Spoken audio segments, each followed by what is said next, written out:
Salam, hər vaxtınız xeyir olsun. Mən Həvva Zamirli, Fiz Akademiyanın Azərbaycan dil və ədəbiyyat müəllimi.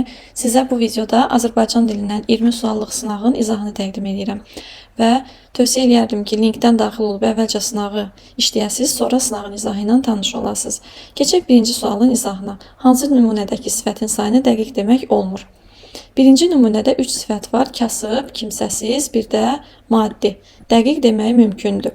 İkinci nümunədə ilk bircə dənə sifət var, onu da sayını dəqiq demək mümkündür. Üçüncü C variantında demək rəsmi sözünü bir təsirlik hallı isim kimi, bir də sifət kimi düşünmək mümkündür. Necə sənəd, rəsmi sənəd və yaxud da nəyi görmüşdüm, rəsmi görmüşdüm, harda görmüşdüm, sənədlərin arasında. Deməli, bu nümunədə sifət olub olmadığını dəqiq demək olmur. Ona görə də sifətin sayı qeyri-müəyyəndir. D variantında qanacaqlı sözü sifətdir. Dəqiq demək olur bir dənə. E variantında isə yaralı sözü sifətdir. Burada da bir dənə nümunə var. Keçək ikinci sualın izahına. Rastlaşmaq sözünün fonetik təhlililə bağlı düzgün fikri bizdən soruşur. İlk növbədə onu deyək ki, fonetik təhlilindən danışırıq. Tərkibindəki şəkilçi məsələsi tərkibə görə təhlildir. Bunu çıxacağıq. Sözdə t samitliyin kar qarşılığı iştirak edib. Heç sözə baxmadan t-nın kar qarşılığı ifadəsi yanlışdır. Bilirik ki, t-nın cingiltili qarşılığı ola bilər. Çünki t özü kardır. C-yə baxaq, yazılışı və tələffüzü arasında yalnız iki fərqli məqam var. Burada t düşür, tələffüzdə rastlaşmaq. Deməli, l keçir d səsinə, axırdakı q da keçir x səsinə. Bir səs düşümü, iki dənə də səs fərqləşməsi var. Deməli, üç fərqli məqam var. Bu da səhv fikirdir. Samitlərdə yalnız ikisinin qarşılığı yoxdur. Bəli, r-nın və m-nın qarşılığı yoxdur. Sözdə l samiti d-yə keçdiyi üçün tələffüzdə artıq l haqqında danışmağımız doğru deyil. L olmayacaq və ona görə də r və m-nın qarşılığı yoxdur. Düzgün cavab D variantı. Y-də də desək, vurğusunu fərqli hecalarda düşünmək olar. Xeyr, vurğusu yalnız sonuncu hecada düşünülür. Ona görə cavab D variantı dəqiqdir. Elə əvəzliyinə aid bütün doğru fikirləri seçin. Mübtəda olmaq üçün qrammatik şəkilçi ilə işlənməlidir. Bəli, doğrudur. Çünki elə belə əvəzlikləri mənsubiyyətə görə dəyişmədən və yaxud da hallanmadan mübtəda ola bilməz. Yəni, ümumiyyətlə, ismi əvəz edə bilməz. Ona görə eləsi, beləsi formasında elələri, belələri bu formada onu mübtəda kimi işlətmək mümkündür. Bir doğrudur. Zərfli olmaq üçün yalnız feili xəbərlə əlaqələnməlidir. Xeyr, zərfli olmaq üçün ismi xəbərlə də əlaqələnə bilər. Düzəltmə ismin kökü ola bilər. Düzəltmə ismin kökü xeyr, ola bilməz. Belə bir düzəltmə isim yoxdur ki, kökü əvəzliyi, elə əvəzliyi olsun. Əgər hal şəkilçisi qəbul edibsə, deməli mütləq mənsubiyyət şəkilçisini də qəbul edib. Bu doğru fikirdir. Çünki elə belə əvəzliyi mənsubiyyət qəbul etmədən hallana bilmir. Amonimliyi var, bəli. Elə sözü həm ədatı ola bilir, həm elə feili ola bilir, həm də elə əvəzliyi. 3 nitq səsi kimi amonimliyi mövcuddur. Cavab oldu 1, 4, 5. Altından xətt çəkilmiş sözlərdən hansının kökü isimdir? Deməli, gürültü sözünün kökü isim deyil. Burada təqlidi söz var. Gərgin sözünün kökü feildir, gərmək feilidir. Yaşlanmışdı sözünün kökü, baxaq, nəm mənasında olan yaş sözüdür. Çünki nəmlənmək mənası. Yaşlanmışdı hər tərəf, hər yan yağışdan sonra. Yəni, nəmlənmişdi mənasında sifətdir bunun kökü. Amma insan yaşlanmışdı, qocalmışdı mənasında olsaydı, biz onu kökünü isim götürə bilərdik. Bağışla sözü bütövlükdə kök olduğu üçün, deməli, feildir bunun kökü. Y variantında isə işlətmədik sözünün kökü iş ismi olduğu üçün cavabımız olacaq Y variantı. 5-ci suala baxaq. Aşağıdakılardan hansı yerinə görə həm modal söz, həm də qoşmalı söz kimi düşünülə bilər? Məncə sözündə, bəli, məncə bütövlükdə fikrin mənbəyini bildirən modal söz ola bilər. Bir də mən əvəzliyi və C qoşması, mən qədər mənasında işlənmiş kimi düşünə bilərik. Həqiqətən sözü qoşmalı söz ola bilməz. Əsasən özü qoşmadı, qoşmalı söz ola bilməz.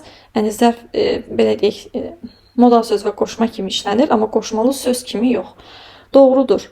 Bu söz, deməli, modal söz ola bilər, sifət ola bilər. Mənə görə, bəli, bu modal söz kimi işlənə bilər, həm də demək qoşmalı əvəzlik kimi işlənə bilər. 1, 5 doğru cavab. Cümləni necə tamamlasaq, alınan fikir doğru olmaz. Köməkçi nitq səsi olan cümlədə Leksik mənası olmayan söz də var.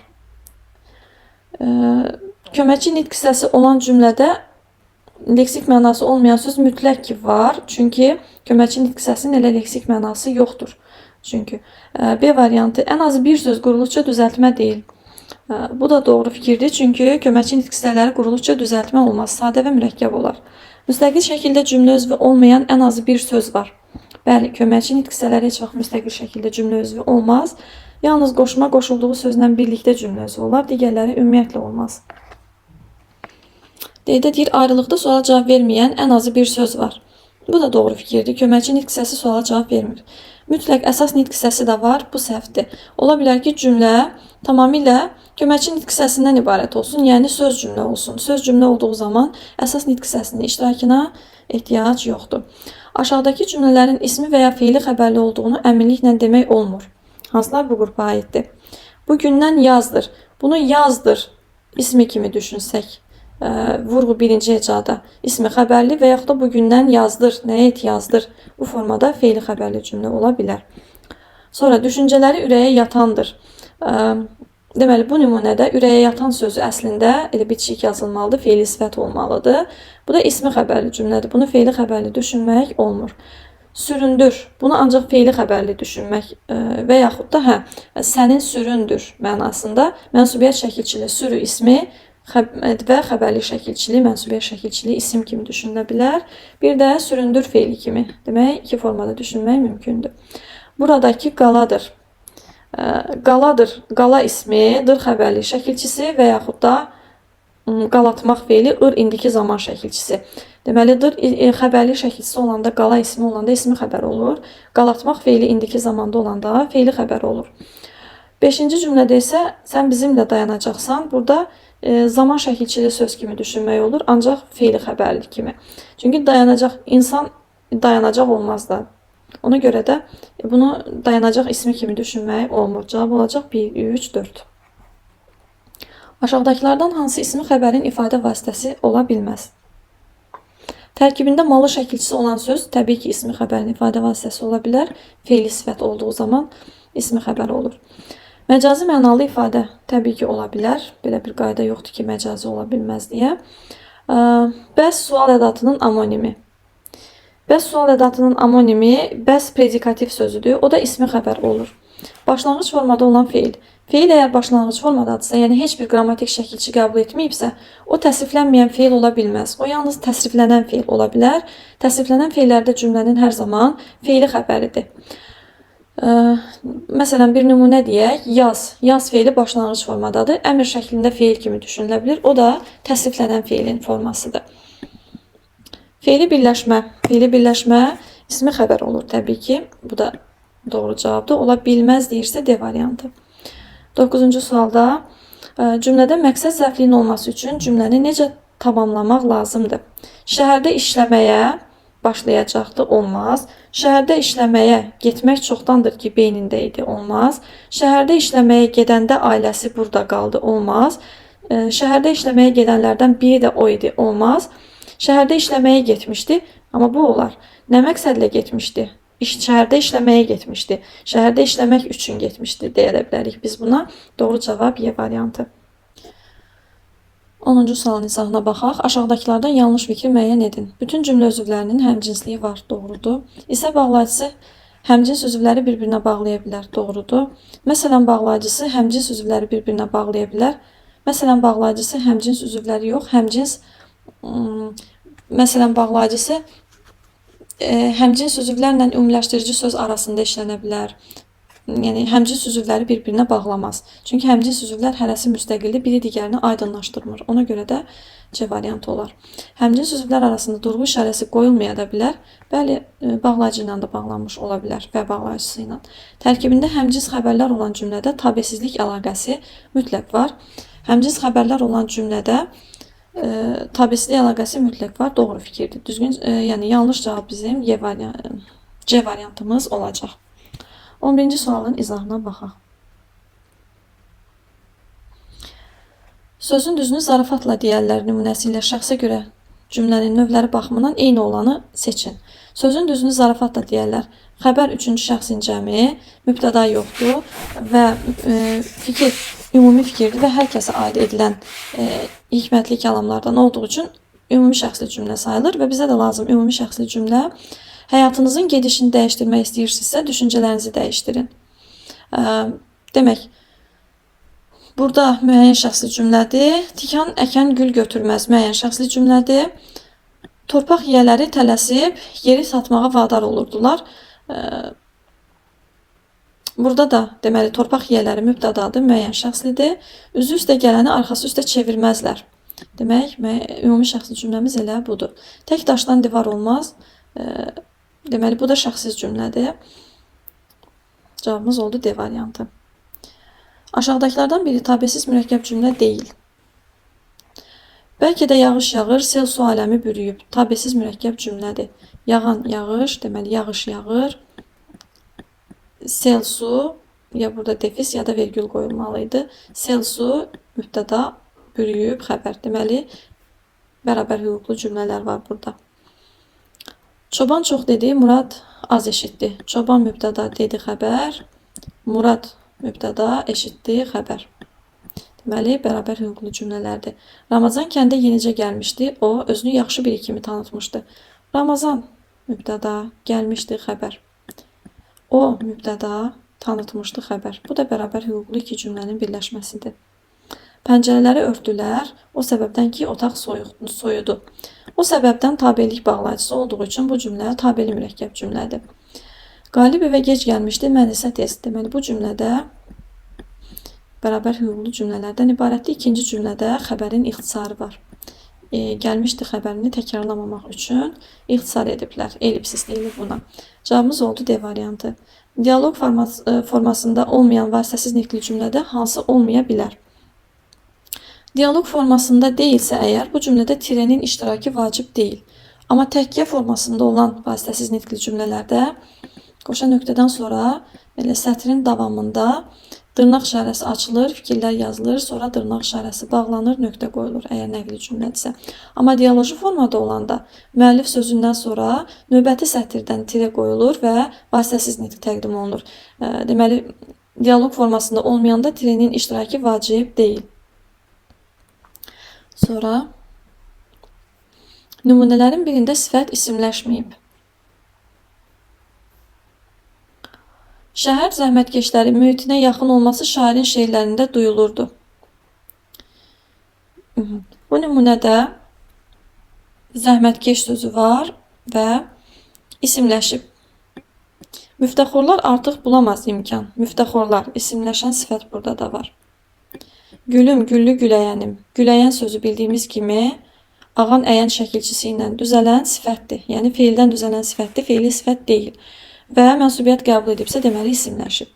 Yayın qaynar ayıdır. Buradakı qaynar sözü isimləşmədən cümlədə ilə sifət mövqeyində qalıb. Məni gəzər, məndən qaçan ürkəyim. Ürkəyim sözü də yenə isimləşmiş sifətdir. Cavab oldu D variantı. 15-ci suala baxaq. Aşağıdakı sifətlərdən biri dərəcə baxımından digərlərindən fərqlənir. Kəm hövsələ adi dərəcədə sayılır. Ona görə ki, dərəcə şəkilçiləri hər zaman sifətə qoşulur. Hövsələ sözü isim olduğu üçün ona qoşulan kəm sözü dərəcə yaratmayıbdır. Sadəcə mürəkkəb sifət əmələ gətirib və bu da adi dərəcədə sayılır. Qalsın. Hələ ki, açıq sarı azaltma dərəcəsi, sarımtıl azaltma, kəmşirin azaltma, qarayanız azaltma. Deməli, adi dərəcədə olan A variantı olacaq. Düzgün cavabımız da elə budur. Keçirik 16-cı sualın izahına. Aşağıdakı cümlələrdən hansında amonim söz olub olmadığını dəqiq demək olmur. Tutu yedi, doymadı, yenə istədi. Bu nümunədə tutu sözü insan adı kimi düşünülə də bilər, tutu qız adı kimi və yaxud da tut ismi kimi də düşünülə bilər.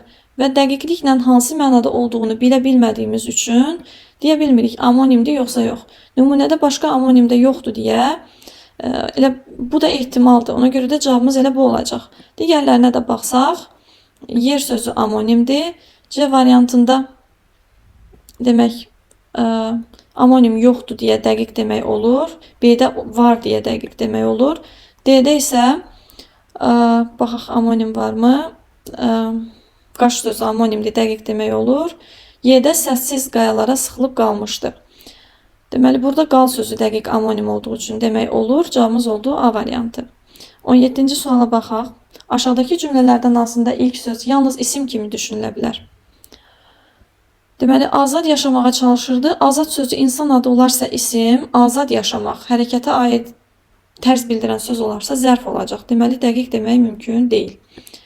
Kərpici maşının üstünə qoyub, kərpici sözü nəyi qoyub? Təslik hallı isim və yaxud da kərpici rəng bildirən sifət kimi, düzəltmə sifət kimi də düşünülə bilər. Bu zaman isim ya da sifət olduğunu dəqiq demək olmur. Ağıllı adamlardan uzaq gəzirdi. Sifət olduğunu dəqiq demək olur. İsim kimi düşünülə bilməz. Bizə lazım yalnız isim kimi düşünülsün. Bu isə yalnız sifət kimi düşünüldü. Sonra elektrik haqda məlumatın varmı? Elektrik. Burada vurğusu ikinci ecada olanda isimdir. Elektrik. İnsan anlayışı bildirən isimdir. Elektrik vurğusu sonda olanda isə elektrik cərəyanı mənasında olan cərəyan mənasındakı isimdir. Hər bir halda isimdir. Vurğusu dəyişsə də nitq səsinə mənsubluğu dəyişməyən sözlərdən biridir. Gözəldirmi gələn? Burada da iki cür düşünmək olur. Gözəl sözünü qız adı kimi və yaxud da gözəl sifəti kimi də düşünmək olar. Cavab oldu D variantı. 18-ci suala baxaq. Cəm şəkilçisi aşağıdakılardan hansılara qoşula bilər? Deməli, təsriflənən feil cəmlənməz, təsriflənməyən feilə qoşula bilər, feili sifətlər cəmlənə bilər yalnız, amma təsriflənən feil ümumiyyətlə cəmlənə bilməz. Feillərdə larlər şəkilçisini biz görsək, demək ki, bu şəkilçi şəxs xəbərlik şəkilçisidir. Feillərdə cəm şəkilçisi olmaz. Deməli, bilər deyirsə, bu fikir səhvdir. Sonra sifətə qoşula bilər, isimləşəndə sifət cəmlənə bilir, say da isimləşəndə cəmlənə bilir. Yalnız bir şəxs əvəzlikdə səhvdir. Biz əvəzlikdə cəmlənə bilir, siz əvəzlikdə cəmlənə bilir. Deməli, 2 dənə əvəzliyimiz cəmlənə bilir şəxs əvəzliklərindən. Bu da səhv fikirdir. Məstər cəmlənə bilməz, cəmlənərsə əgər qrammatik normanın pozulması hesab olunar. Cavab olacaq 2 və 3. Aşağıdakı cümlələrdən hansında sözlərin hamısı amonimdir?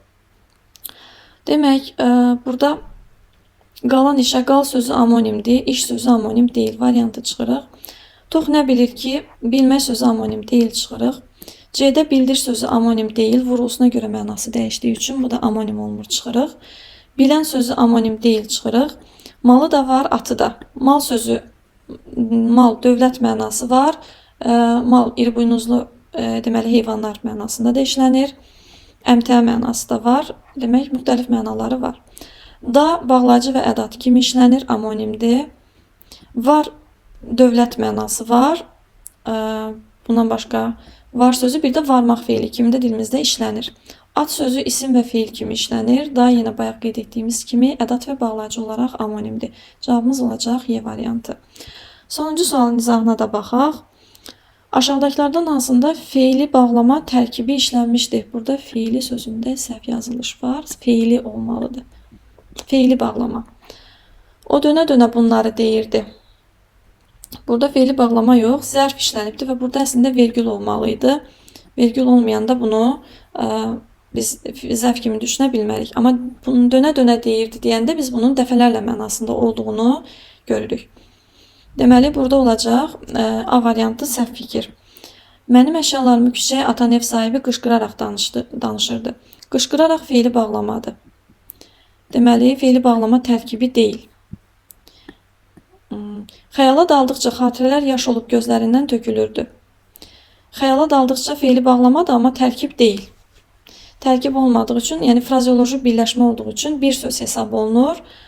Yaş olub, burada da yaş olub xatirələr tökülür. Xatirələr mübtəda, tökülürdü xəbər. Necə tökülürdü? Yaş olub. Deməli, yaş olub bir söz mürəkkəb feil sayıldığı üçün tərkib hesab olunmur. Bu da səhv fikirdir. Sən olmayanda mən dünyanın ən tənha insanı idim.